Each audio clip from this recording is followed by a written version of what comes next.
कहानियां ऐसी होती हैं ना जो सुनने के बाद भी जहन से चिपक जाती हैं।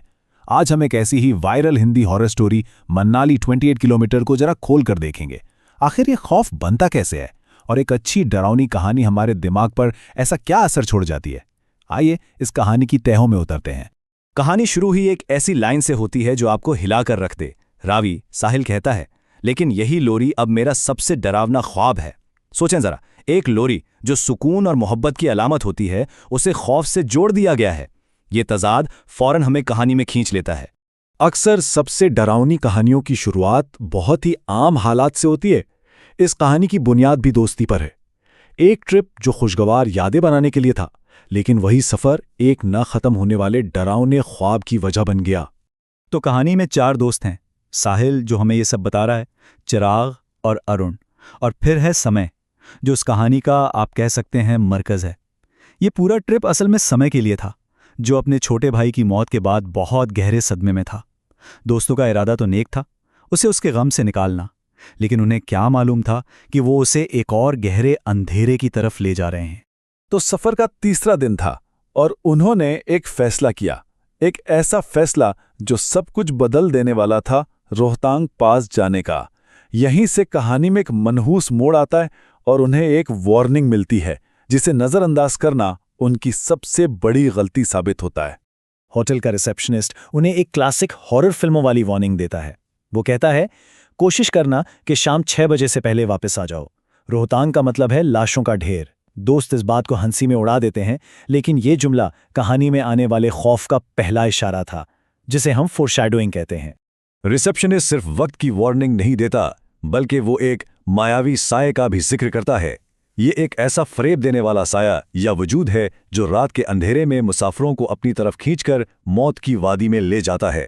अब कहानी में लोक दास्तानों का अंसर भी शामिल हो गया है, जो खौफ को और भी हकीकी बना देता है। और जाहिर है, जैसा कि ऐसी कहानियों में होता है, वो वापसी पर देर कर देते हैं। रात के 9:15 बज चुके हैं। धुंध इतनी गहरी है कि कुछ नजर नहीं आ रहा, और वो एक ऐसे चक्कर में दाखिल होने वाले हैं जहां से वापस का कोई रास्ता नहीं। और यहां से हकीकत टूटना शुरू होती है। उन्हें सड़क किनारे एक पत्थर नजर आता है जिस पर लिखा है मनाली 28 किलोमीटर। वो तकरीबन 20 मिनट गाड़ी चलाते हैं और फिर वही पत्थर दोबारा सामने आ जाता है, और ये बार बार होता है।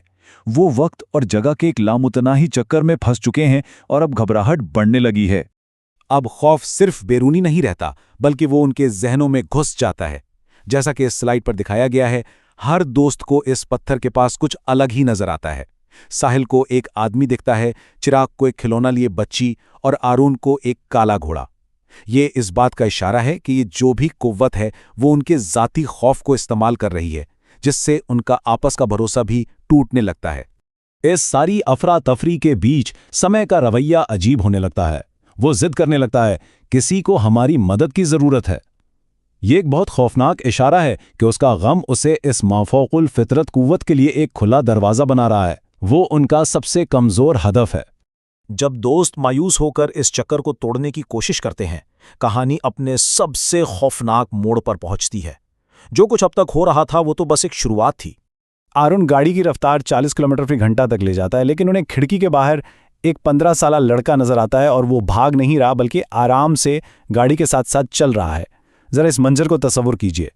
ये फिजिक्स के सारे कानून तोड़ देता है और खालिस दहशत पैदा करता है।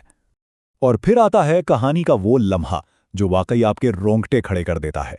गाड़ी आगे बढ़ जाती है। साहिल पिछले शीशे में देखता है तो लड़का वहीं खड़ा हाथ हिला रहा है, और जवाब में समय भी मुस्कुराकर हाथ हिलाता है।